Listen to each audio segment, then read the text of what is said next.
नमस्कार दोस्तों, आज हम ओशो के द्वारा लिखी पुस्तक कृष्ण अष्टावक्र महागीता भाग 2 में जीवन एकमात्र दीनता वासना पढ़ेंगे। तो शुरू करते हैं।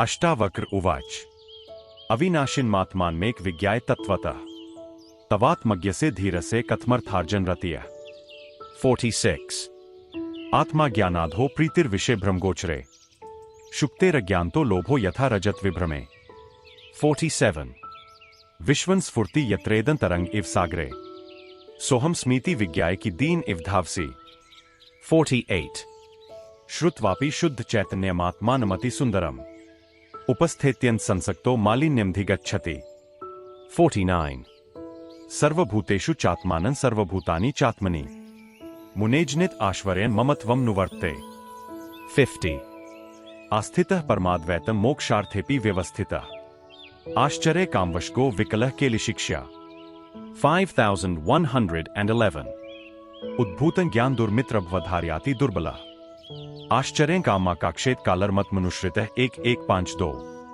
गुरु मात्र शिक्षक ही नहीं है, शास्ता भी है। शास्ता यानी वह जो जीवन को एक अनुशासन दे, जीवन को शासन दे। जो मात्र शब्द दे वह शिक्षक, जो शासन भी दे वह शास्ता। अष्टावक्र शब्द देकर ही संतुष्ट नहीं हो गए। शब्द देने के बाद जो पहला खतरा है, उस खतरे की तरफ इंगित है इन सूत्रों में। शब्द सुनकर गुरु के इस बात की बहुत संभावना है कि तुम शब्द से ऐसे अभिभूत हो जाओ कि तुम समझो सब हो गया। तुम शब्द को ही पकड़ लो और शब्द को ही सत्य मान लो। सद्गुरु से निकले हुए शब्दों का बल है, ऊर्जा है। उस ऊर्जा और बल में तुम आविष्ट हो सकते हो, सम्मोहित हो सकते हो। तुम बिना ज्ञानी हुए ज्ञानी बन सकते हो, ही पहला खतरा है। शब्द ठीक मालूम पड़े, तर्कयुक्त मालूम पड़े, बुद्धि प्रभावित हो, हृदय प्रफुल्लित हो जाए तो ऐसी घड़ियां आ सकती है सत्संग में जब जो तुम्हारा अनुभव नहीं है अभी, वह भी अनुभव जैसा मालूम होने लगे। तो गुरु परीक्षक भी है। वह तुम्हारी परीक्षा भी करेगा कि जो तुम कह रहे हो वह हुआ भी है या केवल सुनी हुई बात दोहरा रहे हो। अष्टावक्र ने जो उद्घोष किया परम सत्य का, उस उद्घोष का ऐसा परिणाम हुआ कि जनक तत्क्षण प्रतिध्वनि करने लगे। जनक भी वही बोले और जनक ने कहा कि आश्चर्य कि अब तक कैसे सोया रहा। और जनक ने कहा कि मैं जाग गया। और जनक ने कहा कि मैं केवल जाग गया हूं, मैं जानता हूं मैं ही समस्त का केंद्र, सब मुझसे ही संचालित होता। मुझ का मुझ ही को नमस्कार है। ऐसी महिमा का उदय हुआ। अष्टावक्र चुपचाप खड़े सुनते रहे। यह जो हुआ है इसे देखते रहे। इन सूत्रों में परीक्षा है। अष्टावक्र प्रश्न उठाते हैं, संदेह उठाते हैं।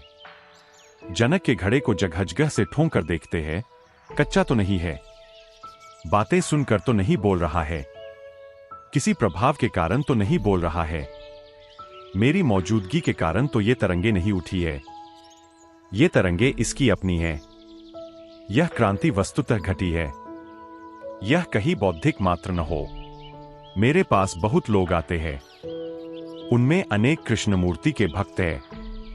वे मुझसे आकर कहते हैं कि हम वर्षों से सुनते हैं, जो सुनते हैं वह 100% ठीक भी मालूम होता है, उसमें हमें कुछ संदेह नहीं है।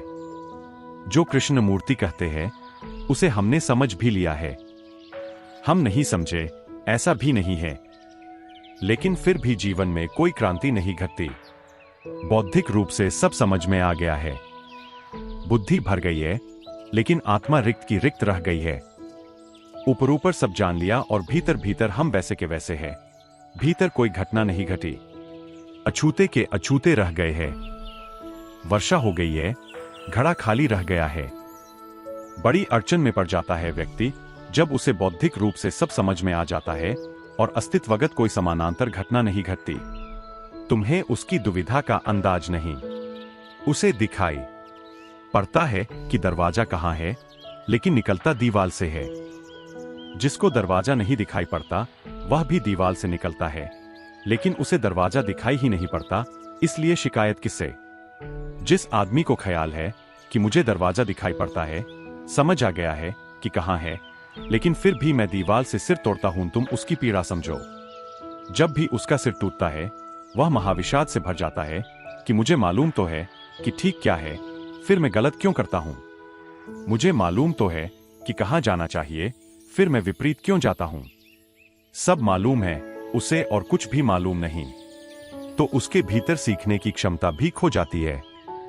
उसमें शिष्यत्व का भाव भी खो जाता है, क्योंकि उसे मालूम तो सब है, अब सीखने को और क्या है।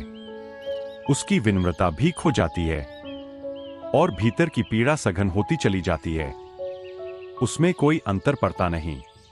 ऐसा ही समझो कि तुम दवाइयां इकट्ठी करते चले जाओ, इससे तो तुम्हारी बीमारी समाप्त न होगी, पियोगे तब समाप्त होगी। तुम डॉक्टरों के प्रिस्क्रिप्शन इकट्ठे करके फाइलें बना लो, उन प्रिस्क्रिप्शनों से तो कुछ परिणाम न होगा जब तक उन प्रिस्क्रिप्शनों के अनुसार जीवन न बनेगा।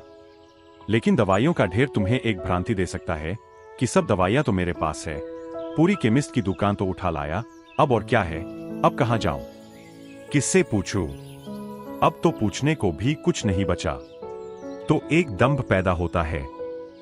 बुद्धि की थोथी समझ से एक अहंकार, एक अस्मिता जगती है कि मैं जानता हूं, और भीतर एक पीड़ा भी होती है कि मुझे कुछ भी तो पता नहीं, क्योंकि कुछ हो तो नहीं रहा है। हो तो ही कसौटी है। तुम्हारा जीवन बदले किसी सत्य से, तो ही सत्य तुम्हारे पास है। अगर जीवन न बदले तो सत्य तुम्हारे पास नहीं है। मैंने सुना है स्वामी रामतीर्थ एक छोटी सी कहानी कहा करते थे। वे कहते थे, कल्पगंगा के किनारे, स्वर्ग की गंगा के किनारे, ज्ञान और मोह एक सुबह आकर रुके। गंगा ने कहा, भले आए, स्वागत। लो डुबकी मुझ में, तुम्हें पवित्र कर दूंगी। उतरो मुझ में, नहा लो, तुम नए हो जाओगे। तुम्हें फिर कुआरा कर दूंगी, सारी धूल पोंछ डालूंगी। ज्ञान तो अकड़ा खड़ा रहा, क्योंकि ज्ञान ने कहा तू और मुझे शुद्ध करेगी। उसे तो इस बात पर भरोसा न आया और झुकने की क्षमता वह खो चुका था, समर्पण की कला खो चुका था, शिष्य होना भूल चुका था। किसी दूसरे से कुछ हो सकता है, यह बात ही भूल चुका था। ज्ञान की अकड़ आ गई थी कि मैं सब स्वयं कर लूंगा। किस गंगा की जरूरत है, किस तीर्थ की जरूरत, किस गुरु की जरूरत? किसी की कोई जरूरत नहीं है। वह तो मुस्कुराया, वह तो गंगा के इस बेहुदे आमंत्रण पर मुस्कुराया। लेकिन मोह तो मोह है, मोहाविष्ट हो गया। मोह को तो बात लुभा गई, लोभ के कारण वह तो उतर गया। गंगा ने उसे नहला दिया, वह शुद्ध हो गया, वह पवित्र हो गया, वह निर्दोष हो गया। जब वह बाहर आया तो देवताओं ने उसकी स्तुति की, आरती की, क्योंकि मोह अप्रेम हो चुका था। नहा लिया था गंगा में, झुक गया था। मोह अब प्रेम हो चुका था। मोह ही तो शुद्ध होकर प्रेम हो जाता है। प्रेम ही की तो आखिरी ऊंचाई प्रार्थना है, और प्रार्थना का ही आखिरी पड़ाव तो परमात्मा है। लेकिन ज्ञान तो अपने रास्ते पर जा चुका था, आकड़ा हुआ, अपनी धूलध्वां संभाले हुए, खोपड़ी भरी और मजबूत और भारी, और हृदय बिल्कुल सूखा और रिक्त और मरुस्थल। अष्टावक्र सुनकर जनक की बातें इन सूत्रों में पहला सवाल उठाते हैं कि जनक, ऐसा तुझे हुआ है, या बातों में उलझ गया, या मेरी बातों में आ गया? वे जगहजगह से उसे ठोंकते हैं। पहला सूत्र अष्टावक्र ने कहा, आत्मा को तत्वतः एक और अविनाशी जानकर भी क्या तुझ आत्मज्ञानी धीर को धन कमाने में अभी भी रुचि है? क्योंकि जनक ने कोई महल तो छोड़ा नहीं, जनक ने कोई धन का त्याग तो किया नहीं। जनक जैसा है वैसा का वैसा है। एक प्रश्न अष्टावक्र उठाते हैं। जब शिष्य प्रश्न उठाता है तो अज्ञान से उठता है, जब गुरु प्रश्न उठाता है तो ज्ञान से उठता है। शिष्य के प्रश्नों के उत्तर देने बड़े आसान हैं, गुरु के प्रश्नों के उत्तर तो केवल जीवन से दिए जा सकते हैं, और तो कोई उपाय नहीं। अविनाशिन मात्मान्मेकं विज्ञाय तत्वतः। तत्व से तू घोषणा कर रहा है कि एक है अविनाशी, एक है आत्मा। अद्वैत की तू तत्वतः घोषणा कर रहा है। तवात्मज्ञ से धीर से कथमर्थार्जने रतिया। और ऐसी घोषणा के बाद क्या धन में रुचि रह सकती है? राज्य में, साम्राज्य में, महल में, पद प्रतिष्ठा में, सिंहासन में रुचि रह सकती है। जनक के सामने एक प्रश्न चिन्ह खड़ा किया है अष्टावक्र ने कि तुझसे पूछता हूं जनक, जब एक का तुझे पता चल गया और तुझे बोध हो गया कि तू स्वयं परमात्मा है, तो क्या धन के पीछे अब भी तू दौड़ सकता है? तू तलाश अपने भीतर, धन का कहीं मोह तो शेष नहीं रहा।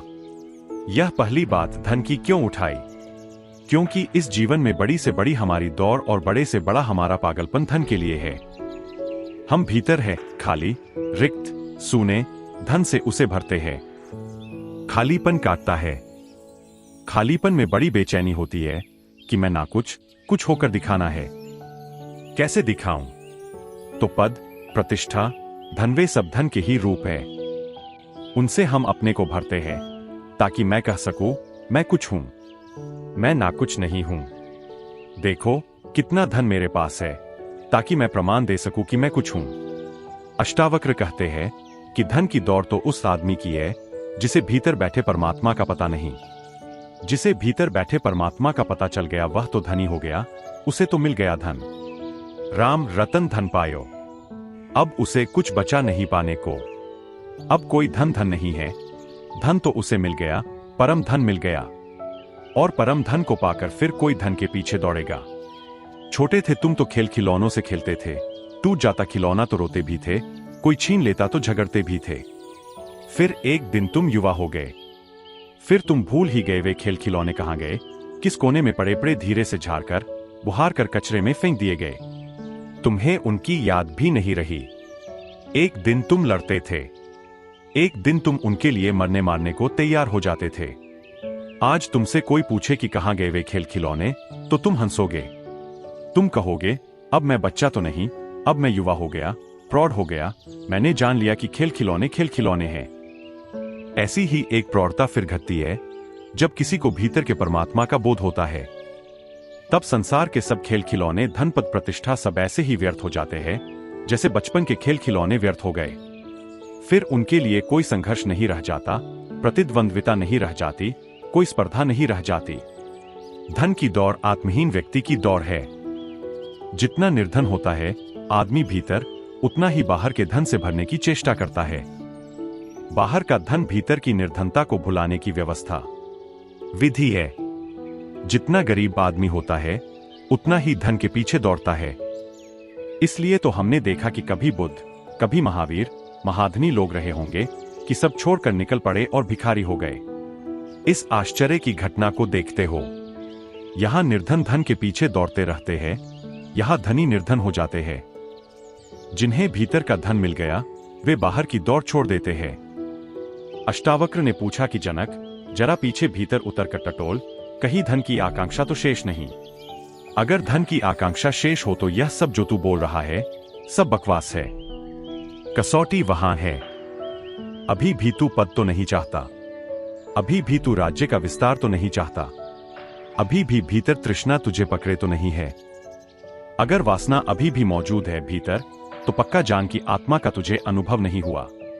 आत्मा का अनुभव तो तभी होता है जब वासना नहीं रह जाती, या आत्मा का अनुभव होते ही वासना नहीं रह जाती।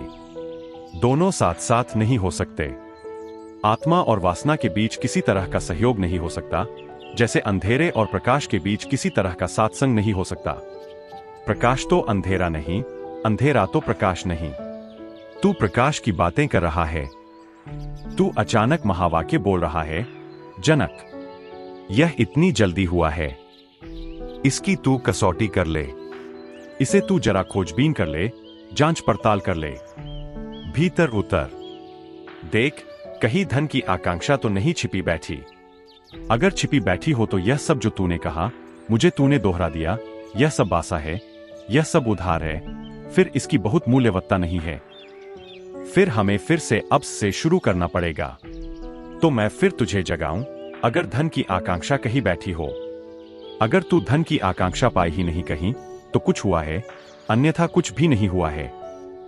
आत्मा को तत्वतः एक और अविनाशी जानकर भी क्या तुझ आत्मज्ञानी धीर को धन कमाने में रुचि है? जरासी भी रुचि, लेशमात्र भी रुचि, जरासा भी रस। ख्याल रखना, जब तक हम सोचते हैं कि बाहर कुछ हमें मिल जाए, उससे हम कुछ हो जाएंगे, तब तक हमारी धन में रुचि है। यह भी हो सकता है कि तुम धन का त्याग कर दो, लेकिन त्याग से कुछ मिल जाएगा, ऐसी रुचि शेष रह जाए कि दुनिया तुम्हें त्यागी कहेगी, कि लोग प्रशंसा करेंगे, कि चरण छुएंगे तो फिर कुछ फर्क न हुआ, तुमने सिर्फ सिक्के बदल लिए। लेकिन अब भी तुम्हारी आकांक्षा वही की वही है। रुचि तुम्हारी धन की ही है। धन से मात्र धन की तरफ ही इशारा नहीं है, धन से एक भीतर की आकांक्षा का इशारा है कि बाहर कुछ हो सकता है जिससे मैं मूल्यवान हो जाऊं। धन का आत्यंतिक अर्थ इतना ही है कि बाहर से कुछ मिल सकता है जो मुझे मूल्यवत्ता दे दे। मेरा मूल्य मेरे भीतर है, मैं स्वयं अपना मूल्य हूं, ऐसी प्रतीति वस्तुतः संन्यास है। मेरा मूल्य बाहर से आता है, लोग क्या कहते हैं, इससे मेरा मूल्य निर्मित होता है, तो ऐसी आकांक्षा धन की आकांक्षा है। इसलिए तुम्हारे सत्यागियों में 99 तो अभी भी धन की ही आकांक्षा में जीते हैं। धन उन्होंने छोड़ दिया होगा, बाजार छोड़ दिया, दुकान छोड़ दी, सब छोड़-छाड़ कर मंदिरों में बैठ गए हैं, लेकिन अब भी तुम्हारी प्रतीक्षा करते हैं कि तुम आओ और सम्मान दो। अब भी तुम्हारे द्वारा किया गया अपमान खलता है, कांटे की तरह गड़ता है। तुम्हारा सम्मान अभी भी गदगद करता है। तुम कहते हो महात्यागी हो आप, तो भीतर फूल खिल जाते हैं, कमल खिल जाते हैं। अगर कोई नहीं आता सम्मान करने को, तो त्यागी प्रतीक्षा करने लगता है कि आज कोई भी नहीं आया। दुकान बदल गई, ग्राहक नहीं बदले। ग्राहक की अभी भी प्रतीक्षा है। जैसे दुकानदार सुबह से दुकान खोलकर बैठकर प्रतीक्षा करता है ग्राहक आए, अगर ऐसा ही त्यागी भी सुबह से प्रतीक्षा करने लगता है कि मंदिर में लोग आए, मेरी पूजा अर्चना हो, लोग मुझे सम्मान दें, प्रतिष्ठा दें, तो दुकान बदली, कुछ भीतर बदला नहीं। जिस दिन तुम्हारे मन में दूसरों से मिलने वाले सम्मान का कोई मूल्य नहीं रह जाता, निषेधात्मक, न विधायक, न उनके अपमान का कोई मूल्य रह जाता है, तुम्हारे पास क्या है, इससे तुम अपनी सत्ता की गणना नहीं करते, और तुम्हारे पास क्या नहीं है, इससे तुम अपने भीतर कमी का अनुभव नहीं करते। तुम जिस क्षण बेशर्त पूर्ण हो जाते हो, जिस क्षण तुम्हारी घोषणा पूर्णता की अकारण हो जाती है, जिसमें कोई बाहरी कारण हाथ नहीं देता, उस क्षण तुम जानना कि तुमने जाना। उसके पहले जानकारी है, और जानकारी को भूल से जानना मत समझ लेना। ऐसा हुआ कि स्वामी विवेकानंद अमेरिका से वापस लौटे। जब वे वापस आए तो बंगाल में अकाल पड़ा था, तो वे तत्क्षण आकर अकालग्रस्त क्षेत्र में सेवा करने चले गए। ढाका की बात है। ढाका के कुछ वेदांती पंडित उनका दर्शन करने आए। स्वामी जी अमेरिका से लौटे, भारत की पताका फहरा कर लौटे। तो पंडित दर्शन करने आए थे, सत्संग करने आए थे। लेकिन जब पंडित आए तो स्वामी विवेकानंद ने न तो वेदांत की कोई बात की, न ब्रह्मा की कोई चर्चा की, कोई अध्यात्म अद्वैत की बात ही न उठाई। वे तो अकाल की बात करने लगे, और वे तो जो दुख फैला था चारों तरफ, उससे ऐसे दुखी हो गए कि खुद ही रोने लगे, आंख से आंसू झरझर बहने लगे। पंडित एक दूसरे की तरफ देखकर मुस्कुराने लगे कि यह असार संसार के लिए रो रहा है, यह शरीर तो मिट्टी है और यह रो रहा है, यह कैसा ज्ञानी। उनको एक दूसरे की तरफ व्यंग्य से मुस्कुराते देखकर विवेकानंद को कुछ समझ न आया। उन्होंने कहा, मामला क्या है, आप हंसते हैं। तो उनके प्रधान ने कहा कि हंसने की बात है, हम तो सोचते थे आप परम ज्ञानी है, आप रो रहे हैं। शास्त्रों में साफ कहा है कि देह तो है ही नहीं हम तो आत्मा है। शास्त्रों में साफ कहा है कि हम तो स्वयं ब्रह्मा है, न जिसकी कोई मृत्यु होती न कोई जन्म होता, और आप ज्ञानी होकर रो रहे हैं। हम तो सोचते थे हम परम ज्ञानी का दर्शन करने आए हैं, आप अज्ञान में डूब रहे हैं। विवेकानंद का सोटा पास पड़ा था, उन्होंने सोटा उठा लिया, टूट पड़े उस आदमी पर। उसके सिर पर डंडा रखकर बोले कि अगर तू सचमुच ज्ञानी है तो अब बैठ, तू बैठा रह, मुझे मारने दे। तू इतना ही स्मरण रखना कि तू शरीर नहीं है। विवेकानंद का वैसा रूप मजबूत तो आदमी थे ही, वे हट्टे कट्टे आदमी थे और हाथ में उनके बड़ा डंडा। उस पंडित की तो रूह निकल गई। वह तो गिड़गिड़ाने लगा कि महाराज रुको, यह क्या करते हो? अरे यह कोई ज्ञान की बात है, हम तो सत्संग करने आए हैं, यह कोई उचित मालूम होता है। वह तो भागा। उसने देखा कि यह आदमी तो जान से मार डाल दे सकता है। उसके पीछे बाकी पंडित भी खिसक गए। विवेकानंद ने कहा, शास्त्र को दोहरा देने से कुछ ज्ञान नहीं हो जाता। पांडित्य ज्ञान नहीं है, पर उपदेश कुशल बहुतेरे। वह जो पंडित ज्ञान की बात कर रहा था तोतारटंत थी। उस तोतारटंत में कहीं भी कोई आत्मानुभव नहीं है। शास्त्र की थी, स्वयं की नहीं थी, और जो स्वयं की न हो वह दो कौड़ी की है। तो अष्टावक्र पहली परीक्षा खड़ी करते हैं। पहली परीक्षा वे यह कहते हैं, जनक ध्यान कर। तू कहता है आत्मा को तत्वतः तूने जान लिया, पहचान गया अविनाशी को, अब क्या तुझ आत्मज्ञानी धीर को धन कमाने में थोड़ी भी रुचि है? इसका मुझे उत्तर दे। गुरु तो दर्पण है। गुरु के दर्पण के समक्ष तो शिष्य को समग्र रूप से नग्न हो जाना है। उसे तो अपने हृदय को पूरा उघाड़ कर रख देना है, तो ही क्रांति घट सकती है। पुरानी कथा है जैन शास्त्रों में मिथिला के महाराजा नेमि के संबंध में। उन्होंने कभी शास्त्र नहीं पढ़े, उन्होंने कभी अध्यात्म में रुचि नहीं ली, वह उनका लगाव ही न था। उनकी चाहत ने वह दिशा कभी नहीं पकड़ी थी। बूढ़े हो गए थे तब बड़े जोर का दाह्य ज्वर उन्हें पकड़ा। भयंकर ज्वर की पीड़ा में पड़े हैं। उनकी रानियां उनके शरीर को शीतल करने के लिए चंदन और केसर का लेप करने लगीं। रानियों के हाथ में सोने की चूड़ियां थीं, चूड़ियों पर हीरे जवाहरात लगे थे, लेकिन लेप करते समय उनकी चूड़ियां खड़खड़ाती और बजतीं। सम्राट नेमि को वह खड़खड़ाहट की आवाज, वह चूड़ियों का बजना बड़ा अरुचिकर मालूम हुआ और उन्होंने कहा, हटाओ ये चूड़ियां, इन चूड़ियों को बंद करो, ये मेरे कानों में बड़ी करनट्टू मालूम होती है। तो सिर्फ मंगलसूत्र के ख्याल से एक एक चूड़ी बचाकर बाकी चूड़ियां रानियों ने निकाल कर रख दी। आवाज बंद हो गई, लेप चलता रहा। नेमि भीतर एक महाक्रांति को उपलब्ध हो गए। यह देखकर कि 10 चूड़ियां थी हाथ में तो बजती थीं, एक बची तो बजती नहीं। अनेक है तो शोरगुल है, एक है तो शांति है। कभी शास्त्र नहीं पढ़ा, कभी अध्यात्म में कोई रस नहीं रहा। उठकर बैठ गए, कहा, मुझे जाने दो। यह दाह्य ज्वर नहीं है, यह मेरे जीवन में क्रांति का संदेश लेकर आ गया। यह प्रभु अनुकंपा है। रानियां पकड़ने लगीं। उन्होंने समझा कि शायद ज्वर की तीव्रता में विक्षिप्तता तो नहीं हो गई, उनका भोगी रूप ही जाना था। योग की तो उन्होंने कभी बात ही की थी। योगी को तो वे पास न फटकने देते थे। भोग ही भोग था उनके जीवन में। कहीं ऐसा तो नहीं कि सन्निपात हो गया है। वे तो घबरा गईं, वे तो रोकने लगीं। सम्राट ने कहा, घबराओ मत, न कोई यह सन्निपात है। सन्निपात तो था, वह गया।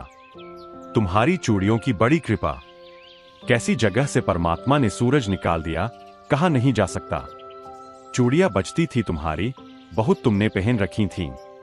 एक बची, शोरगुल बंद हुआ। उससे एक बोध हुआ कि जब तक मन में बहुत आकांक्षाएं हैं तब तक शोरगुल है। जब एक ही बचे आकांक्षा, एक ही अभीप्सा बचे, या एक की ही अभीप्सा बचे, और ध्यान रखना एक की ही अभीप्सा एक हो सकती है। संसार की अभीप्सा तो एक हो ही नहीं सकती, संसार अनेक है, तो वहां अनेक वासनाएं होंगी। एक की अभीप्सा ही एक हो सकती है। नेमि तो उठ गए, ज्वर तो गया। वे तो चल पड़े जंगल की तरफ। न शास्त्र पढ़ा, न शास्त्र जानते थे, लेकिन शास्त्र पढ़ने से कब किसने जाना। जीवन के शास्त्र के प्रति जागरूकता चाहिए तो कहीं से भी इशारा मिल जाता है। अब चूड़ियों से कुछ लेना देना है। तुमने कभी सुना चूड़ियों और सन्यास का कोई संबंध? जुड़ता ही नहीं। लेकिन बोध के किसी क्षण में, जागरूकता के किसी क्षण में, मौन के किसी क्षण में कोई भी घटना जगाने वाली हो सकती है। तुम सो रहे हो, घड़ी का अलार्म जगा देता है, पक्षियों की चहचहाहट जगा देती है, कौओं की कामवकाम जगा देती है, दूध वाले की आवाज जगा देती है, राह से निकलती हुई ट्रक का शोरगुल जगा देता है, ट्रेन जगा देती है, हवाई जहाज जगा देता है, कुत्ता भौंकने लगे पड़ोसी का, वह जगा देता है। ठीक ऐसे ही हम सोए हैं। इसमें जागरण की घटना घट सकती है, लेकिन जागरण की घटना केवल शब्दों से नहीं घटती। वास्तविक ध्वनि। शास्त्र तो ऐसे है जैसे रिकॉर्ड में ध्वनियां बंद है। तुम रिकॉर्ड रखे अपने बिस्तर के पास सोए रहो, इससे कुछ भी न होगा। तुम अपनी स्मृति में कितने ही शास्त्रों के रिकॉर्ड भर लो, इससे कुछ न होगा। बड़ी महिमापूर्ण घटना घटी है जनक को, लेकिन अष्टावक्र ठीक से कसौटी कर लेना चाहते हैं। अष्टावक्र जनक को भी ठीक से अपने भीतर पहुंचकर मौका देना चाहते हैं कि वह देख ले कहीं धन की आकांक्षा तो नहीं है। अगर है तो संभलो, तो इतनी ऊंची बातें मत करो, तो तुम्हारे पैर तो जमीन में गड़े हैं। आकाश में उड़ने की बातें मत करो। धन तो जमीन है, अगर तुम्हारी धन में आकांक्षा रुपी है तो तुम्हारी जड़ें जमीन में गड़ी है, फिर तुम पंख आकाश में न खोल सकोगे। जैन शास्त्रों में एक और कथा है अमरावती के श्रेष्ठी सुमेध की। सुमेध के पिता की मृत्यु हुई। वह अमरावती का सबसे बड़ा धनी व्यक्ति था। पिता के मर जाने पर अंत्येष्टि क्रिया और सारे परिजनों प्रियजनों के विदा हो जाने पर जो बड़ा मुनीम था, बूढ़ा मुनीम था, वह आया। उसने सारा हिसाब किताब सुमेध के सामने रखा। कितनी उनकी कोठियां हैं सारे देश में, किस कोठी में कितना धन संलग्न है, कितने उनके व्यवसाय है, किस व्यवसाय में कितना धन लगा है, कितनी उनकी तिजोरियां है। खा कि आप आए तलघर में चले तो मैं सारी चाबियां आपको सौंप दूं। आपके पिता मुझे सब सौंप गए हैं, अब आप मालिक है। सुमेध उठा। उसने सारे खाते भी देखे। करोड़ों रुपए की संपत्ति थी। उसने जाकर सारी तिजोरियां देखीं। उनमें बहुमूल्य रत्न भरे थे, अरबों खरबों की संपत्ति थी। उसने यह सब देखा, लेकिन मुनीम बड़ा हैरान हुआ। वह देख तो रहा था, लेकिन जैसे कहीं बहुत दूर से, पास नहीं था, लोलुप नहीं था। और देखते देखते उसकी आंखों में आंसू आने लगे। और मुनीम ने पूछा कि मैं समझा नहीं, आप रो रहे हैं? आप इस वक्त पृथ्वी के सबसे धनी लोगों में एक है। पिता के जाने पर अब आप मालिक है। ये आपके पुरखों की संपदा है। इसको हर एक पीढ़ी बढ़ाती चली गई है। इसमें से घटा कभी भी नहीं है। आप प्रसन्न हो? सुमेध ने पूछा। मुझे एक बात पूछनी है। मेरे पिता के पिता मरे, वे भी इसे न ले जा सके। मेरे पिता भी मर गए, वे भी इसे न ले जा सके। और मैं तुमसे कहता हूं कि इसे ले जाना चाहता हूं। तुम कोई तरकीब खोजो। तुम कहते हो पीढ़ियों से चली आई है।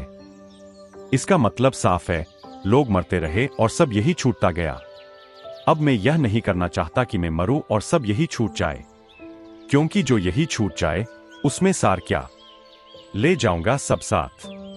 या तो तुम खोज कर कल सुबह तक मुझे खबर कर दो, या मैं खोज लूंगा। लेकिन अब मुझे चैन नहीं, क्योंकि किसी भी क्षण मौत आ सकती है। फिर ये चाबियां किसी और के हाथ में होंगी। फिर तुम किसी और को दिखाओगे, मेरे बेटे को दिखाओगे। लेकिन मैं ले जा सकूंगा, मेरा बेटा ले जा सकेगा नहीं। मैं यह हिसाब खत्म ही करना चाहता हूं। मैं यह सब साथ ही ले जाना चाहता हूं। मुनीम ने कहा, यह तो कभी हुआ नहीं और हो भी नहीं सकता। कोई इसे कभी ले नहीं गया। सुमेध ने कहा, मैंने तरकीब खोज ली। उसने उसी क्षण सारी संपत्ति दान कर दी। वह संन्यास्त हो गया। उसने कहा, मैंने तरकीब खोज ली, मैं इसे साथ ले जाऊंगा। यह कहकर उसने सब छोड़ दिया और संन्यास्त हो गया। एक क्रांति घटती है, जब बाहर का तुम छोड़ते हो, भीतर का उसी क्षण मिल जाता है। लोगों ने तो एक ही बात देखी कि उसने बाहर की संपत्ति छोड़ दी। तुम्हें मैं दूसरी बात में जगाना चाहता हूं। उसने बाहर की संपत्ति यहां छोड़ी कि भीतर की संपत्ति वहां मिली। वह साथ लेकर गया। भीतर का ही साथ जाता है। बाहर में उलझे होने के कारण भीतर का दिखाई नहीं पड़ता। जब भीतर का दिखाई पड़ता है तो बाहर की पकड़ नहीं रह जाती। आश्चर्य, कहा अष्टावक्र ने। जैसे बार बार जनक ने कहा आश्चर्य, कि परम ब्रह्मा शाश्वत चैतन्य और कैसे माया में भटक गया था। जैसे बार बार जनक ने कहा कि आश्चर्य कि मैं स्वयं परमात्मा और कैसे सपने में खो गया था, ऐसे ही अब बार बार अष्टावक्र कहते हैं आश्चर्य, कि जैसे सीपी के अज्ञान से चांदी की भ्रांति में लोभ पैदा होता है, वैसे ही आत्मा के अज्ञान से विषय भ्रम के होने पर राग पैदा होता है। रस्सी पड़ी देखी और समझा कि सांप है, तो भय पैदा हो जाता है। सांप है नहीं और भय पैदा हो जाता है। सांप तो झूठा, भय बहुत सच्चा। तुम भाग खड़े होते हो। तुम घबराहट में गिर भी सकते हो। भागने में हाथ पैर तोड़ ले सकते हो और वहां कुछ था ही नहीं, सिर्फ रस्सी थी। सांप के भ्रम ने काम कर दिया। अष्टावक्र कहते हैं, ऐसे ही सीपी में कभी चांदी की झलक दिखाई पड़ जाती है। सीपी पड़ी है, सूरज की किरणों में चमक रही है, लगता है चांदी। चांदी वहां है नहीं, सिर्फ लगता है चांदी है। चांदी के लगते ही उठाने का भाव पैदा हो जाता है, मालिक बनने की आकांक्षा हो जाती है। चांदी के भ्रम में भी लोभ पैदा हो जाता है। आश्चर्य की भ्रम में भी लोभ पैदा हो जाता है। जहां कुछ भी नहीं है, वहां पाने की आकांक्षा पैदा हो जाती है। जहां से कभी किसी को कुछ भी नहीं मिला, वहीं वहीं हम टटोलते रहते हैं। कुछ मिला हो तो भी ठीक। इस पृथ्वी पर कितने लोग हुए, कितने अनंत लोग हुए, सबने धन खोजा, सब निर्धन मरे। सबने पद खोजा, सबने प्रतिष्ठा खोजी, सब धूल में गिरे।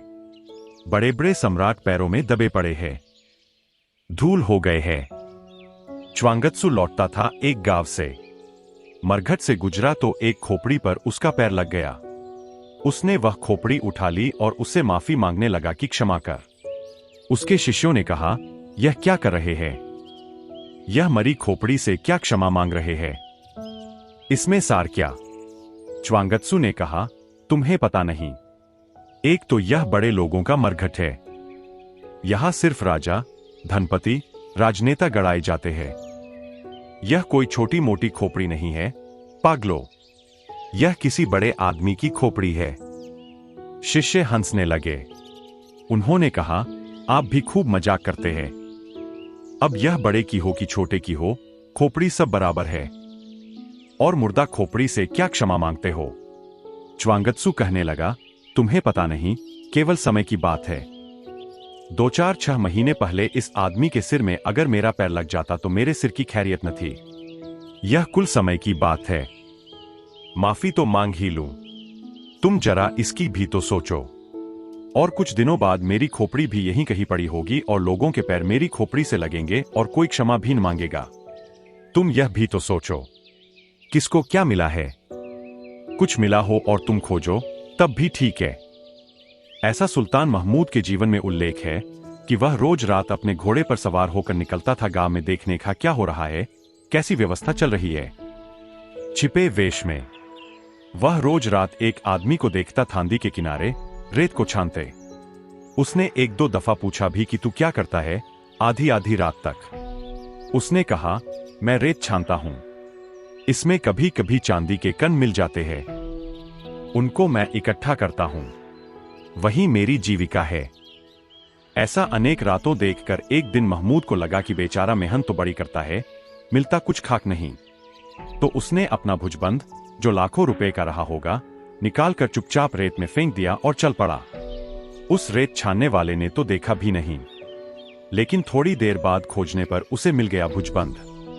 दूसरे दिन फिर महमूद रात आया। उसने सोचा कि आज तो वह रेत छानने वाला नहीं होगा वहां, लेकिन वह फिर रेत छान रहा था। महमूद बड़ा हैरान हुआ। उसने कहा कि सुन, मेरे सिपाहियों ने मुझे खबर दे दी है कि जो भुजबंद में फेंक गया था वह तुझे मिल गया है। तू उसे बाजार में बेच भी चुका है, वह भी खबर आ चुकी है।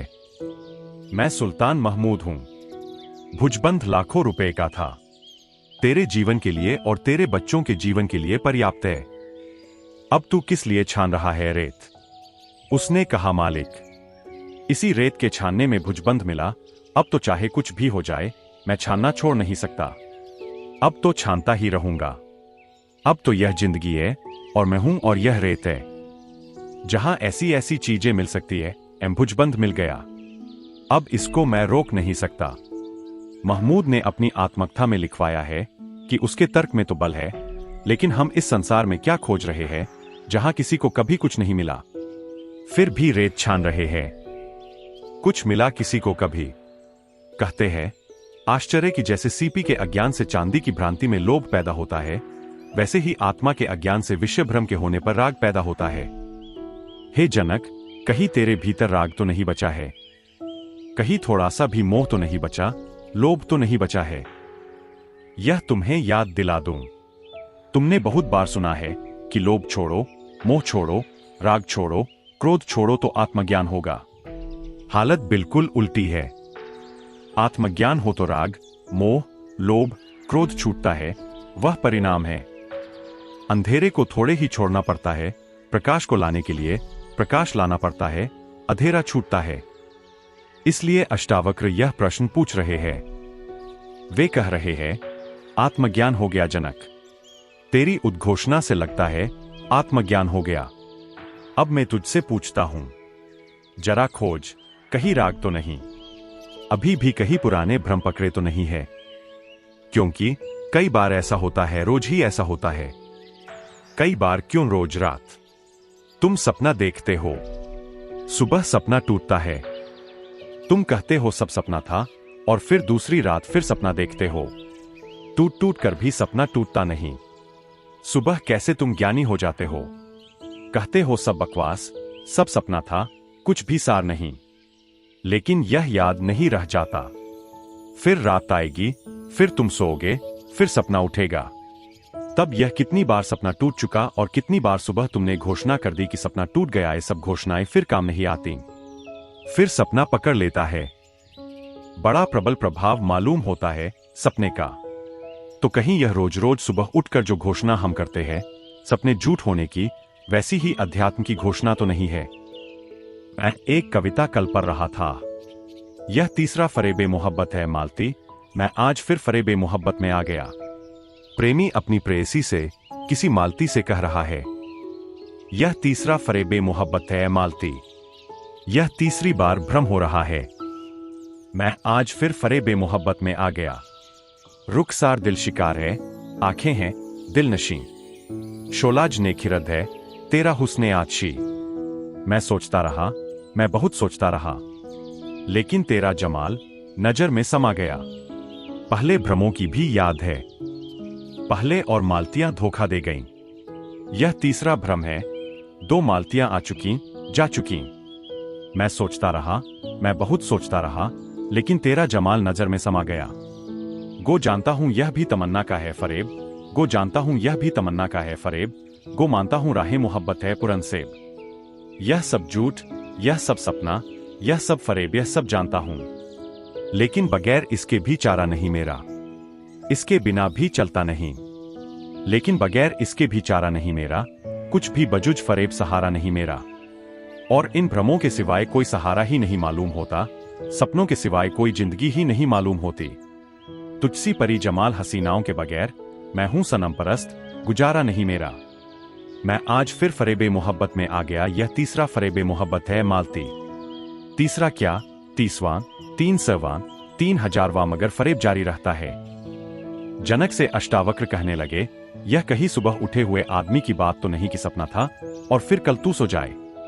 इधर में गया और उधर तू सो जाए, तो तू ठीक से देख ले, सोने की अब और कोई संभावना तो नहीं है। यह जागरण आखिरी है। यह भ्रम का टूटना भी कहीं भ्रम ही सिद्ध न हो। तू ठीक से देख ले, यह टूट ही गया है। यह ऐसा टूट गया है कि फिर न बन सकेगा।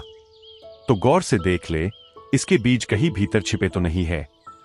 अन्यथा ऊपर ऊपर जमीन साफ हो, भीतर बीज पड़े हो, फिर अंकुरित हो जाएं।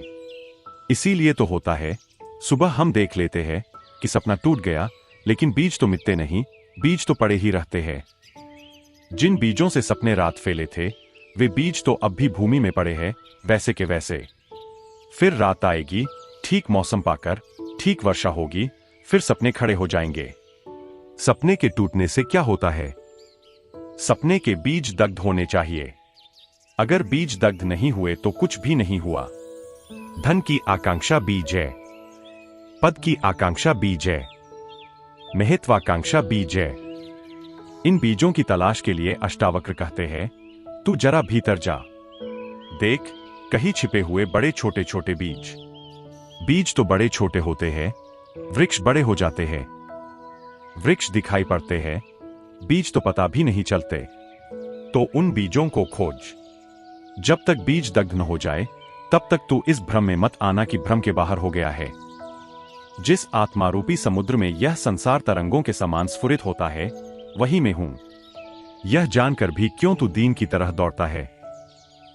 आदमी के जीवन की एकमात्र दीनता है वासना, क्योंकि वासना भिखमंगा बनाती है।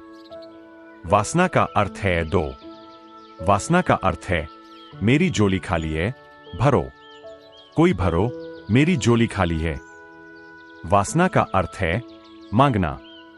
वासना का अर्थ है कि मैं जैसा हूं वैसा पर्याप्त नहीं, मैं जैसा हूं उससे मैं संतुष्ट नहीं। दो कहते हैं, फरीद, उनके गांव के लोगों ने कहा कि तुम अकबर को जानते हो, अकबर तुम्हें जानता है, तुम्हारा सम्मान भी करता है। तुम एक बार जाकर अकबर से इतना कह दो कि हमारे गांव में एक मदरसा खोल दे। गांव के बच्चे पढ़ने को तड़फते हैं, गरीब गांव है। तुम कहोगे तो मदरसा खुल जाएगा। फरीद कभी राजमहल गया नहीं था, कभी कभी अकबर को जब रस होता था तो फरीद के दरबार में आता था, लेकिन जब मांगना हो तो जाना चाहिए, यह सोचकर फरीद गया। जब वह पहुंचा, सुबह सुबह ही पहुंच गया, क्योंकि मांगना हो तो सुबह सुबह ही मांगना चाहिए। सांझ तक तो आदमी इतने क्रोध में आ जाता है, इतना परेशान हो चुका होता है कि देने की बात कहा और तुमसे छीन ले। इसलिए भिखमंगे सुबह आते हैं।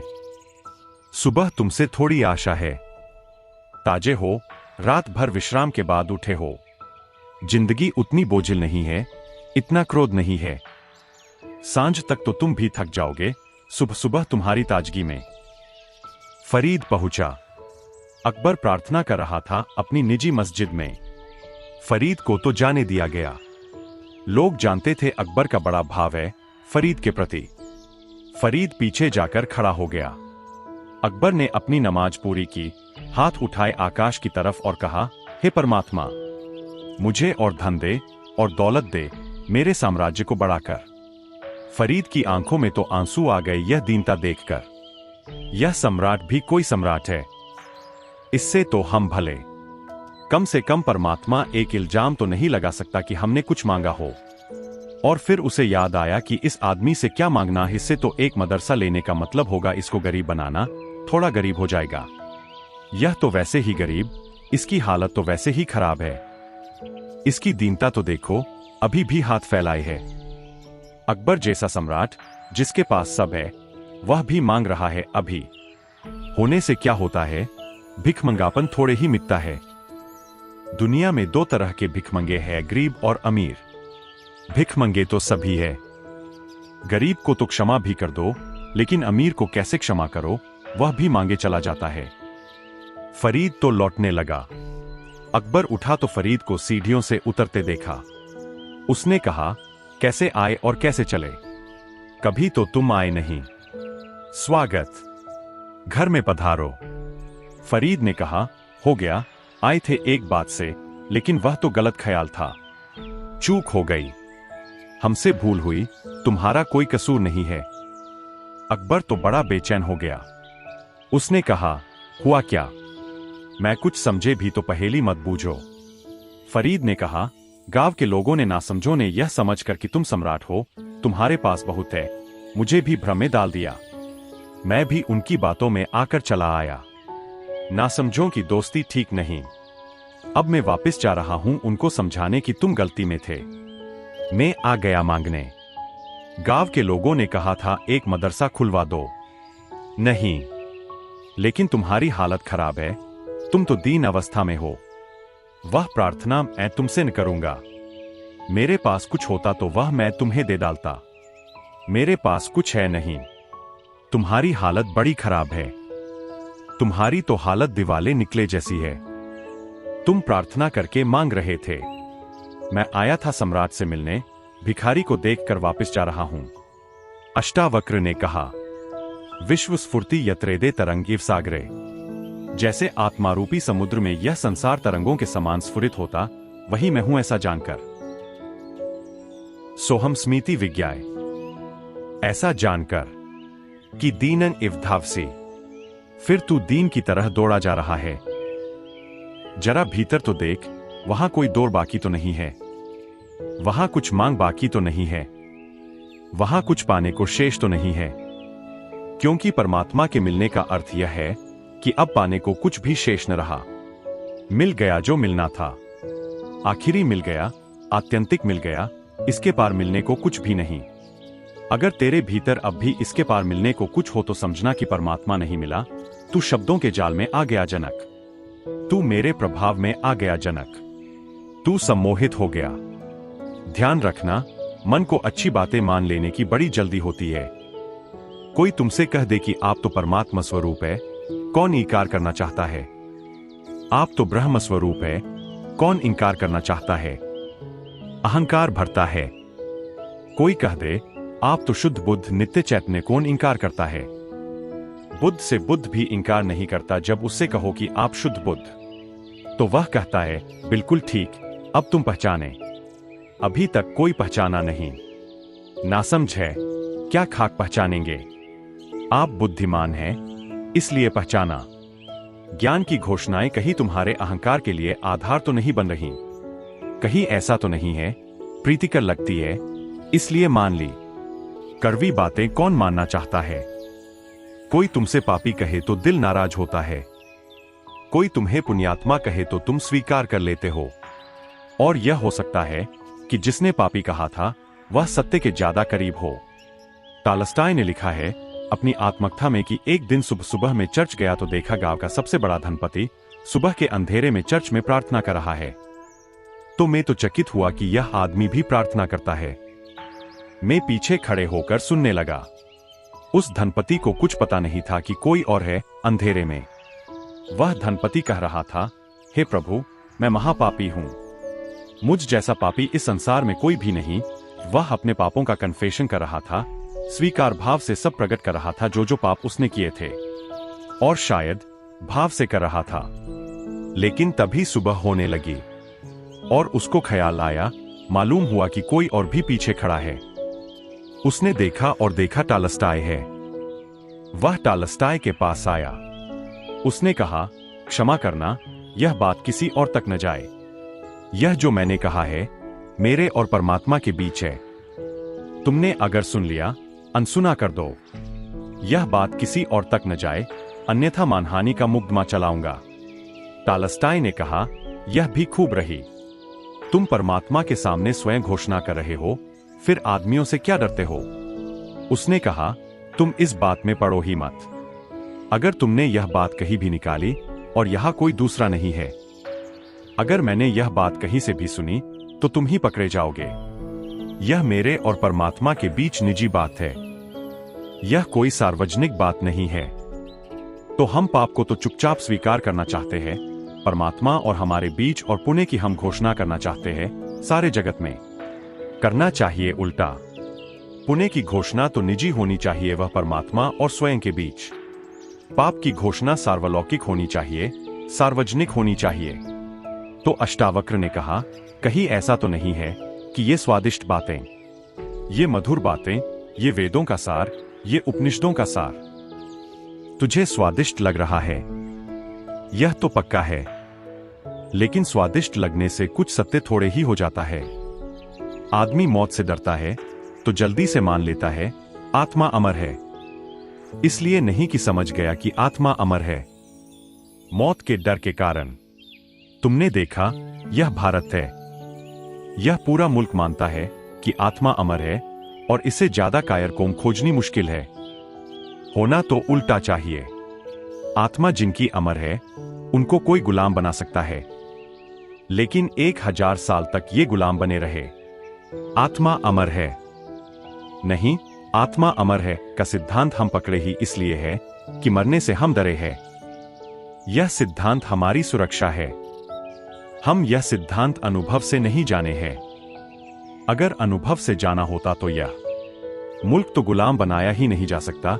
इस मुल्क को तो कोई दबा ही नहीं सकता, क्योंकि जिसकी आत्मा अमर है उसको तुम क्या दबाओगे? ज्यादा से ज्यादा धमकी मार डालने की दे सकते हो, वह धमकी भी नहीं दे सकते तुम इस देश को। आत्मा जिनकी अमर है उनके ऊपर कोई धमकी न चलेगी। लेकिन दिखाई उल्टा पड़ता है। भयभीत लोग, मौत से डरे हुए लोग मंत्र जाप कर रहे हैं आत्मा की अमरता के। क्षुद्र में पड़े हुए लोग विराट की घोषणा कर रहे हैं। क्षुद्र को छिपाने का आयोजन तो नहीं है विराट की चर्चा। पाप को छिपाने का आयोजन तो नहीं है पुण्य की चर्चा। अगर ऐसा है तो जनक से अष्टावक्र कहने लगे, तू फिर से एक बार भीतर उतर कर देख, ठीक से कसौटी कर ले। अत्यंत सुंदर और शुद्ध चैतन्य आत्मा को सुनकर भी कैसे कोई इंद्रिय विषय में अत्यंत आसक्त होकर मलिनता को प्राप्त होता है। ध्यान रखना, सुनने से ज्ञान नहीं होता। ज्ञान तो स्वयं के अनुभव से होता है। श्रुति से ज्ञान नहीं होता, शास्त्र से ज्ञान नहीं होता। हिंदुओं ने ठीक किया है कि शास्त्र के 2 खंड किए हैं, श्रुति और स्मृति। ज्ञान उसमें कोई भी नहीं है। कुछ शास्त्र श्रुतियां हैं, कुछ शास्त्र स्मृतियां हैं। न तो स्मृति से ज्ञान होता, न श्रुति से ज्ञान होता। श्रुति का अर्थ है सुना हुआ, स्मृति का अर्थ है याद किया हुआ। जाना हुआ दोनों में कोई भी नहीं है। श्रुतवापि शुद्ध चैतन्यमात्मान मति सुंदरम। ऐसा सुनकर कि आत्मा अति सुंदर है, भ्रांति में मत पड़ जाना, मान मत लेना। जब तक जान ही न ले तब तक मानना मत। विश्वास मत कर लेना, अनुभव को ही आस्था बनने देना। नहीं तो ऊपर ऊपर तू मानता रहेगा आत्मा अति सुंदर है, और जीवन के भीतर वही पुरानी मवाद, वही इंद्रिय आसक्ति, वही वासना के घाव बहते रहेंगे, रिश्ते रहेंगे। अत्यंत सुंदर और शुद्ध चैतन्य आत्मा को सुनकर भी कैसे कोई इंद्रिय विषय में अत्यंत आसक्त होकर मलिनता को प्राप्त होता है। इसे ध्यान रख। सुनने वाले बहुत है, सुनकर मान लेने वाले बहुत है, लेकिन उनके जीवन में तो देख, सुन सुनकर उन्होंने मान भी लिया है, लेकिन फिर भी मलिनता को रोज प्राप्त होते हैं। मलिनता जाती नहीं, जहां मौका मिला वहां फिर तीसरा फरेब की 300वां फरेब, फिर फरेब खाने को तैयार हो जाते हैं। कितनी बार तुमने सोचा कि क्रोध न करेंगे। तुम भली भांति सुनकर जान चुके हो कि क्रोध पाप है, जहर है, कुछ लाभ नहीं, लेकिन फिर भी जब उठता है तब तुम खो जाते हो किसी झंझावात में, याद ही नहीं रहती। जब क्रोध जा चुका होता है उजाड़ कर तुम्हारे भीतर की सारी बगिया, तब फिर याद आती है, फिर पश्चाताप होता है। पर फिर पछताए होत का जब चिड़िया चुग गई खेत, फिर तुम पछताते हो। यह पुरानी आदत हो गई है। क्रोध कर लिया, पछता लिया, फिर क्रोध कर लिया, फिर पछता लिया। क्रोध और पश्चाताप एक दूसरे के संगी साथी हो गए हैं, उनमें कुछ फर्क नहीं रहा है। तुम्हारे पश्चाताप ने क्रोध को रोका तो नहीं। साफ है कि तुमने क्रोध को अभी देखा नहीं है, सुन सुनकर मान रखा है कि बुरा है। यह तुम्हारा अपना आत्मदर्शन नहीं है। मैं एक कहानी पढ़ता था, बौद्ध कथा है। श्रावस्ती में एक सेठ था मृगार। उसके लड़के की पत्नी थी विशाखा। विशाखा सुनने जाती थी बुद्ध को। मृगार कभी कहीं सुनने गया नहीं। वह धन, लोलुप धन के पीछे पागल था। वह सबसे बड़ा श्रेष्ठी था श्रावस्ती का। श्रावस्ती भारत की सबसे ज्यादा धनी नगरी थी और मृगार उसका सबसे बड़ा धनपति था। तुम्हें शायद ख्याल में न हो, जो शब्द हिंदी में है सेठ, वह श्रेष्ठी का ही अपभ्रंश है। श्रेष्ठ का अपभ्रंश है। अब तो सेठ गाली जैसा लगता है, लेकिन कभी वह श्रेष्ठतम लोगों के लिए उपयोग किया जाता था। नगर का सबसे बड़ा, श्रावस्ती का सबसे बड़ा श्रेष्ठी था मृगार, लेकिन कभी बुद्ध को सुनने न गया था। विशाखा उसकी सेवा करती, अपने ससुर की, उसके लिए भोजन बनाती। लेकिन विशाखा को सदा पीड़ा लगती थी कि यह ससुर बूढ़ा होता जाता है और बुद्ध के वचन भी इसने नहीं सुने। जानना तो दूर, सुने भी नहीं। इसका जीवन ऐसे ही धन, पद, वैभव में बीता जा रहा है। यह जीवन यूं ही रेत में गवाए दे रहा है। यह सरिता ऐसे ही खो जाएगी सागर में पहुंचे बिना। तो एक दिन जब मृगार भोजन करने बैठा और विशाखा उसे भोजन परोसती थी, तो वह कहने लगी, तात, भोजन ठीक तो है, सुस्वादु तो है। मृगार ने कहा, सदा तू सुंदर सुस्वादु भोजन बनाती है। यह प्रश्न तूने कभी पूछा नहीं, आज तू पूछती है। बात क्या है? तेरा भोजन सदा ही सुस्वादु होता है। विशाखा ने कहा, आपकी कृपा है, अन्यथा भोजन सुस्वादु हो नहीं सकता, क्योंकि यह सब बासा भोजन है। मैं दुखी हूं कि मुझे आपको बासा भोजन खिलाना पड़ता है। मृगार बोला, पागल, बासा पर बासा तू खिलाएगी क्यों? धन धान्य भरा हुआ है कोठियों में, जो तुझे चाहिए प्रतिदिन उपलब्ध है। बासा क्यों? उसने कहा कि नहीं, मैं वह नहीं कह रही, आप समझे नहीं। यह जो धन धान्य है शायद होगा आपके पिछले जन्मों के पुण्यों के कारण, लेकिन इस जीवन में तो मैंने आपको कोई पुण्य पुरुषार्थ करते नहीं देखा। इस जीवन में तो मैंने आपको कोई पुण्य पुरुषार्थ करते नहीं देखा, इसलिए मैं कहती हूं यह सब बासा है। होगा पिछले जन्मों में आपने कुछ पुण्य किया होगा, इसलिए धनी है।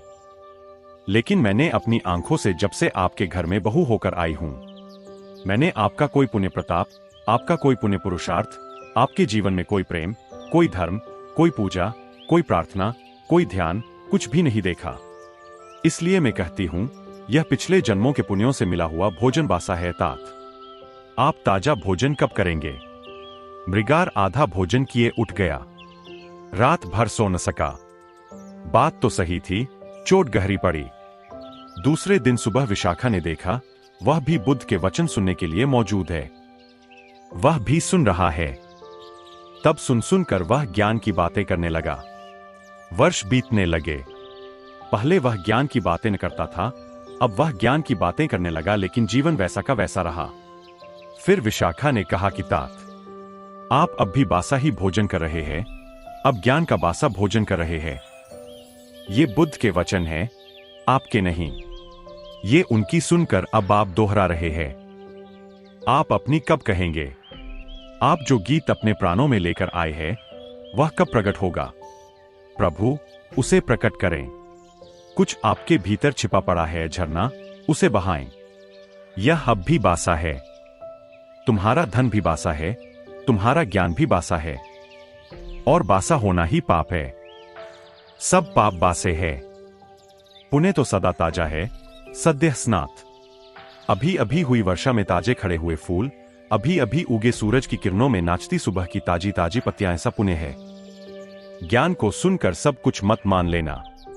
जब तक जान न लो तब तक रुकना मत। सब भूतों में आत्मा को और आत्मा में सब भूतों को जानते हुए भी मुनि को ममता होती है, यही आश्चर्य है। अष्टावक्र कहने लगे, मुनियों को देखो, साधु सन्यासियों को देखो, संतों को देखो। कहते हैं सब भूतों में आत्मा है और आत्मा में सब भूत है, फिर भी मुनि को ममता होती है। तो जरा जल्दी करो जनक, कहीं तुम भी ऐसे मुनि मत बन जाना। ऊपर ऊपर से तो कहे चले जाते हैं लोग कि हमारी कोई ममता नहीं, सब छोड़ दिया है।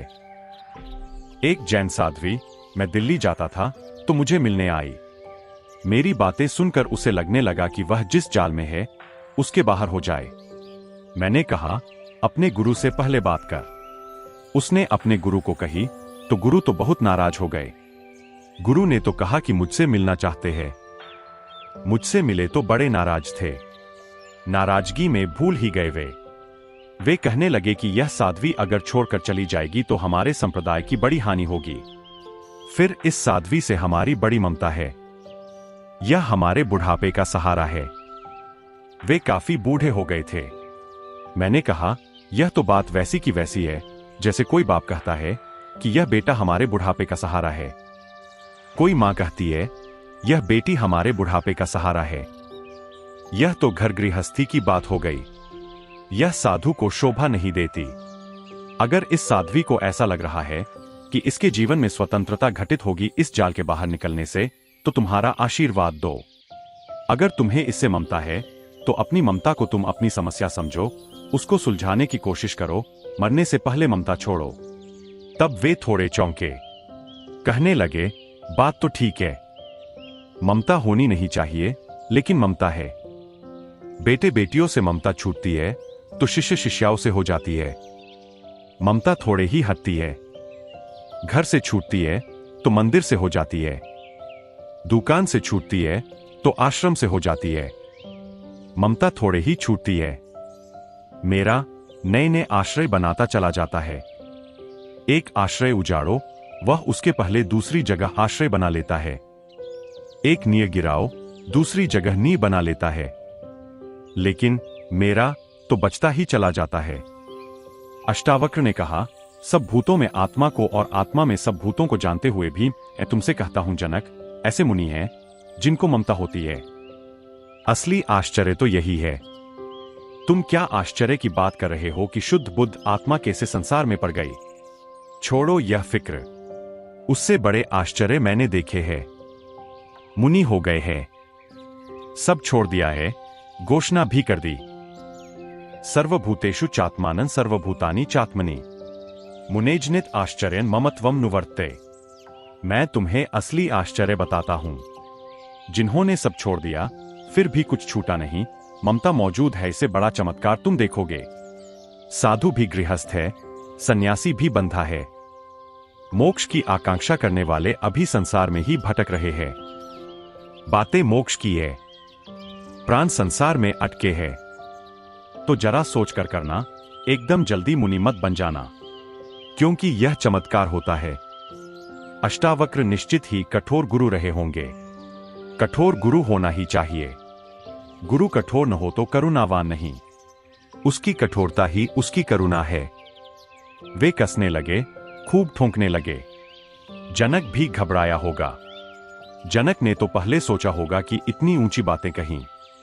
गुरु एकदम छाती से लगा लेंगे कि धन्य भागह कि तू उपलब्ध हो गया, लेकिन ये गुरु भी खूब है। ये अष्टावक्र तो उल्टी दांत पिलाने लगे। मगर अष्टावक्र ने ठीक किया। कसौटियों से गुजर कर ही सोने की परख होती है, आग से गुजर कर ही सोना कुंदन बनता है। परम अद्वैत में आश्रय किया हुआ और मोक्ष के लिए भी उद्यत हुआ पुरुष काम के वश होकर क्रीड़ा के अभ्यास से व्याकुल होता है, यही आश्चर्य है। आदमी मरते मरते दम मर रहा हो, आखिरी क्षण तक भी मौत द्वार पर दस्तक दे रही हो, तब तक भी काम वासना से पीड़ित होता है। और साधारण आदमी नहीं परम अद्वैत में आश्रय किया हुआ, जो परम अद्वैत में अपनी आस्था की घोषणा कर चुका है, जो कहता हमने घर बना लिया भगवान में, वह भी। और मोक्ष के लिए उद्यत हुआ भी वह, जो कहता है हम मोक्ष की तरफ प्रयाण कर रहे हैं, वह भी। पुरुष काम के वश होकर क्रीड़ा के अभ्यास से व्याकुल होता हुआ ही आश्चर्य है। पुरानी आदतें जाती नहीं, बोध भी आ जाता है तो पुरानी आदतें लौट लौट कर हमला करती है, आदतें बदला लेती है। मैंने सुना है एक अंधा और एक लंगड़ा दो मित्र थे, दोनों भिखारी, और दोनों की मित्रता एकदम जरूरी भी थी, क्योंकि एक अंधा था और एक लंगड़ा था। लंगड़ा चल नहीं सकता था, अंधा देख नहीं सकता था, तो अंधा चलता था और लंगड़ा देखता था। लंगड़ा अंधे के कंधों पर बैठ जाता, दोनों भिक्षा मांग लेते। साझेदारी थी भिखारी की दुकान में, लेकिन कभी कभी झगड़ा भी हो जाता था, जैसा सभी साझेदारों में होता है। कभी एक ज्यादा ले लेता, दूसरा कम ले लेता, या लंगड़ा चकमा दे देता अंधे को, तो झगड़ा हो जाता था। एक दिन झगड़ा इतना बढ़ गया कि मारपीट हो गई। मारपीट हो गई और दोनों ने कहा कि अब यह साझेदारी खत्म, यह पार्टनरशिप बंद, अब नहीं करते, अब अपनी तरफ से ही घिसट लेंगे, मगर यह नहीं चलेगा, यह तो काफी धोखा चल रहा है। कहते हैं परमात्मा को बड़ी दया आई, पहले आती रही होगी, अब नहीं आती, क्योंकि परमात्मा भी थक गया दया कर करके, कुछ सार नहीं। आदमी कुछ ऐसा है कि तुम दया करो तो भी उस तक दया पहुंचती नहीं। परमात्मा भी थक गया होगा। पर यह पुरानी कहानी है, दया आ गई, परमात्मा मौजूद हुआ, प्रकट हुआ। उसने उस दिन सोचा कि आज दोनों को आशीर्वाद दे दूंगा। अंधे के पास जाकर कहूंगा मांग ले जो तुझे मांगना है। स्वभावतः अंधा मांगेगा कि मुझे आंखें दे दो, क्योंकि वही उसकी पीड़ा है। लंगड़े से कहूंगा जो तुझे मांगना है तू मांग ले। वह मांगेगा पैर, उसको पैर दे दूंगा। अब दोनों को स्वतंत्र कर देना उचित है। वह गया, लेकिन रोता हुआ वापस लौटा। परमात्मा रोता हुआ वापस लौटा, क्योंकि अंधे से जब उसने कहा कि मैं परमात्मा हूं, तुझे वरदान देने आया हूं, मांग ले जो मांगना है, उसने कहा कि लंगड़े को अंधा कर दो। जब उसने लंगड़े से कहा तो लंगड़े ने कहा कि अंधे को लंगड़ा कर दो प्रभु। ऐसे ही अनुभवों के कारण उसने आना भी जमीन पर धीरे धीरे बंद कर दिया। कोई सार नहीं है। बीमारी दुगुनी हो गई, आने से कुछ फायदा न हुआ। दया का परिणाम और घातक हो गया। आदमी की आदतें, दुख भी आदत है। अगर तुम्हारे सामने परमात्मा खड़ा हो जाए तो तुम जो मांगोगे उससे तुम और दुख खड़ा कर लोगे। तुम्हारी पुरानी आदत ही तो मांगेगी न। अगर अंधे में थोड़ी भी अक्ल होती तो वह कहता प्रभु जो तुम्हें ठीक लगता हो, मेरे योग्य हो, वह दे दो, क्योंकि मैं तो जो भी मांगूंगा वह गलत होगा, क्योंकि मैं अब तक गलत रहा हूं। मेरी उसी गलत चेतना में से तो मेरी मांग भी आएगी। नहीं, मैं न मांगूंगा, तुम जो दे दो। तुम्हारी मर्जी पूरी हो, तुम ज्यादा ठीक से देखोगे। तुम मुझे दे दो जो मेरे योग्य हो। अंधे ने मांगा, वही भूल हो गई। लंगड़े ने मांगा, वही भूल हो गई। आदतें पुरानी थी और अभी भी क्रोध का जहर बाकी था। तो परमात्मा भी सामने खड़ा था, फिर भी चूक गए। आदमी के सामने कई बार मोक्ष की घड़ी आ जाती है, फिर भी आदमी चूक जाता है, क्योंकि पुरानी आदतें हमला करती है और मोक्ष की घड़ी में बड़ी जोर से हमला करती है, क्योंकि आदतें भी अपनी रक्षा करना चाहती है। हर आदत अपनी रक्षा करती है, टूटना नहीं चाहती। मेरे देखे दुनिया में अधिक लोग दुखी इसलिए नहीं है कि दुख के कारण है। 100 में 99 मौके पर तो कोई कारण नहीं, सिर्फ आदत है। कुछ लोगों ने दुख का गहन अभ्यास कर लिया है। वह अभ्यास ऐसा हो गया है कि छोड़ते नहीं बनता। उसमें ही तो उन्होंने अपना सारा जीवन लगाया है, आज एकदम से छोड़ भी कैसे दें। मैं एक किताब पढ़ रहा था, एक बहुत अनूठी किताब है, सभी को पढ़नी चाहिए, उससे सभी को लाभ होगा। किताब का नाम है how to make yourself miserable, वस्तुतः दुखी कैसे हो, और निश्चित ही लिखने वाले ने डॉन ग्रीनबर्ग ने बड़ी खोज की है। उसने सारे नियम साफ कर दिए हैं कि कहीं कोई चूक न रह जाए, सब नियम साफ कर दिए हैं। थोड़े से तुम भी अभ्यास करते हो, उनमें से अनजाने, मगर अगर किताब पर लोगे तो तुम जानबूझकर ठीक से व्यवस्था से अभ्यास कर सकोगे। शायद कुछ भूल चूक हो रही हो और तुम्हारा दुख परिपूर्ण हो पा रहा हो। दुख के अभ्यासी है लोग। काम वासना एक बड़ा प्राचीन अभ्यारा है, सनातन पुरातन, जन्मों जन्मों में उसका अभ्यास किया है, कभी उससे कुछ पाया नहीं, सदा खोया, सदा गवाया, लेकिन अभ्यास रोए रोए में समा गया है। आस्थितः परमाद्वैत मोक्षार्थेपि व्यवस्थितः, वह जो मोक्ष के लिए तैयार है और वह जो परम अद्वैत में अपनी आस्था की घोषणा कर चुका है। आश्वरें कामवशको विकलह केली शिक्षा, केली शिक्षा पुरानी कामवासना की शिक्षा के कारण, अभ्यास के कारण। आश्वरे कामवशको विकलह केली शिक्षा, पुराने अभ्यास के कारण बार बार विकल हो जाता है। मौत के क्षण में तक आदमी कामवासना के सपनों से भरा होता है। ध्यान करने बैठता है, तब भी कामवासना के विचार ही मन में दौड़ते रहते हैं। मंदिर जाता, मंदिर में बाहर से दिखाई पड़ता, भीतर से शायद वेश्यालय में हो। इसलिए अष्टावक्र कहते हैं, जनक जल्दी मत कर, ये जाल बड़े पुराने हैं, तू ऐसा एक क्षण में मुक्त हो गया। अष्टावक्र यह नहीं कह रहे हैं कि तू मुक्त नहीं हुआ। अष्टावक्र की तो पूरी धारणा ही यही है कि तत्क्षण मुक्त हुआ जा सकता है, लेकिन वे जनक को सब तरफ से सावचेत कर रहे हैं कि कहीं से भी भ्रांति न रह जाए। यह मुक्ति अगर हो तो सर्वांग हो, यह कहीं से भी अधूरी न रह जाए, कहीं से भी रोगाणु फिर वापस न लौट आए। काम को ज्ञान का शत्रु जानकर भी कोई अति दुर्बल और अंतकाल को प्राप्त पुरुष काम भोग की इच्छा करता हुए ही आश्चर्य है। उद्भूतं ज्ञान दुर्मित्रम अवधारे अति दुर्बलः च अंतकालम अनुश्रित कामम आकांक्षत आश्चर्यम। तू क्या आश्चर्य की बातें कर रहा है जनक, असली आश्चर्य हम तुझे बताते हैं। अष्टावक्र कहते हैं कि मर रहा है आदमी, सब जीवन ऊर्जा क्षीण हो गई, सब जीवन बिखर गया, फिर भी काम वासना बची है। सिवाय कड़वे तिक्त स्वाद के कुछ भी नहीं छूटा है, सिवाय विषाद और घावों के कुछ भी नहीं बचा है। सारा जीवन एक विफलता थी, फिर भी कामवासना बची है। कठिन है, दुस्तर है, क्योंकि अभ्यास अति प्राचीन है।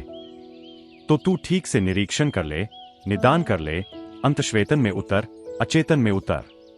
वस्तुतः जिसको फ्रॉयड ने अनकॉन्शियस अचेतन कहा है, अष्टावक्र उसी की तरफ इशारा कर रहे हैं कि तेरे चेतन में तो प्रकाश हो गया, लेकिन तेरे अचेतन की क्या गति है।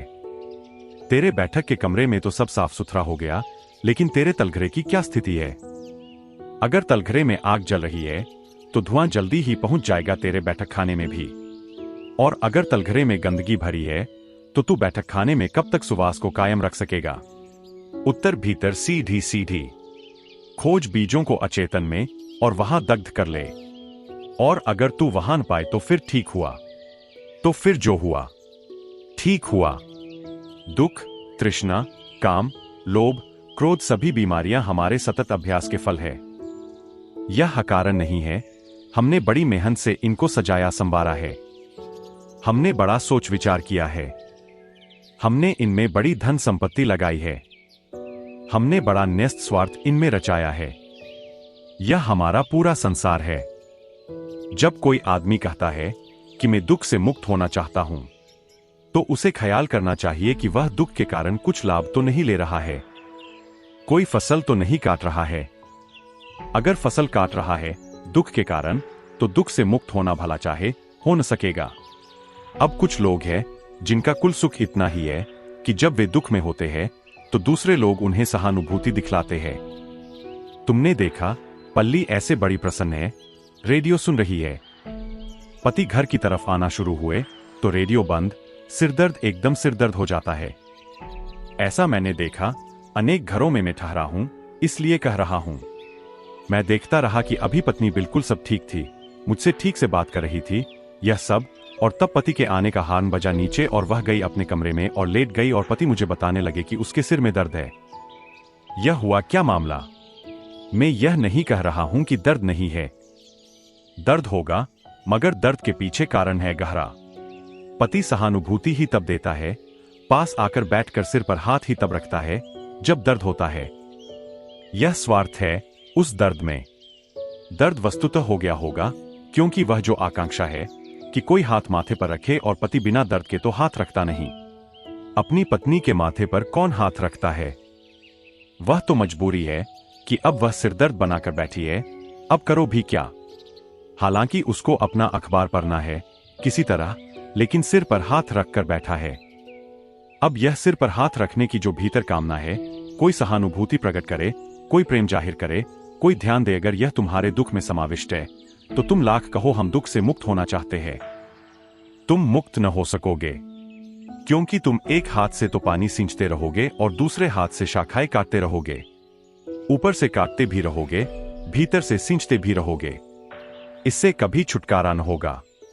देखना, दुख में तुम्हारा कोई नियोजन तो नहीं है, इन्वेस्टमेंट तो नहीं है। मंजर रहीने यास है, नाजिर उदास है। मंजिल है कितनी दूर, मुसाफिर उदास है। परवाज में कब आएगी रिफत ख्याल की। नारस है बालों पर, तायर उदास है। तखली के शाहकार का इम्कान नहीं अभी। अशार बेकरार है, शायर उदास है। मुद्दत से यात्री को तरसती है मूर्ति। सुनसान कोहसार का मंदिर उदास है। एहसास व फिक्र दोनों का हासिल है इस्तिराद। शायर है मल्लयास मुवक्किर उदास है। यहां सभी उदास है। पक्षी उदास है, उड़ नहीं पाता। हो सकता है सोने के पिंजरे से मोह लग गया हो। यहां कवि उदास है क्योंकि उदासी के गीत ही लोग सुनते हैं और तालियां बजाते हैं। यहां विचारक उदास है क्योंकि हंसते और आनंदित आदमी को तो लोग पागल समझते हैं, विचारक कौन समझता है। यहां सब उदास है। इस उदासी से भरे वातावरण में उदासी के पार होना बड़ा मुश्किल मालूम होता है। यहां की हवा उदास है। यहां की हवा में काम वासना है, क्रोध है, लोभ है, मोह है। यहां मोक्ष की किरण को उतारना बड़ा कठिन है, लेकिन जनक के जीवन में किरण उतरी है।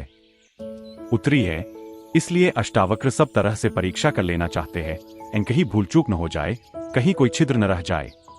इस महाकरुणा के वश वे ऐसे कठोर वचन जनक को बोलने लगे कि तू जरा देख तो, तू भी कहीं उसी जाल में न पड़ जाना जिसमें बहुत मुनि पड़े हैं, बहुत ज्ञानी पड़े हैं, बहुत से समझदार नासमझियों में उलझे हैं, बहुत से पंडित शास्त्रों में दबे हैं, और बहुत से त्याग की बातें करने वाले भीतर अभी भी धन की आकांक्षा से भरे हैं।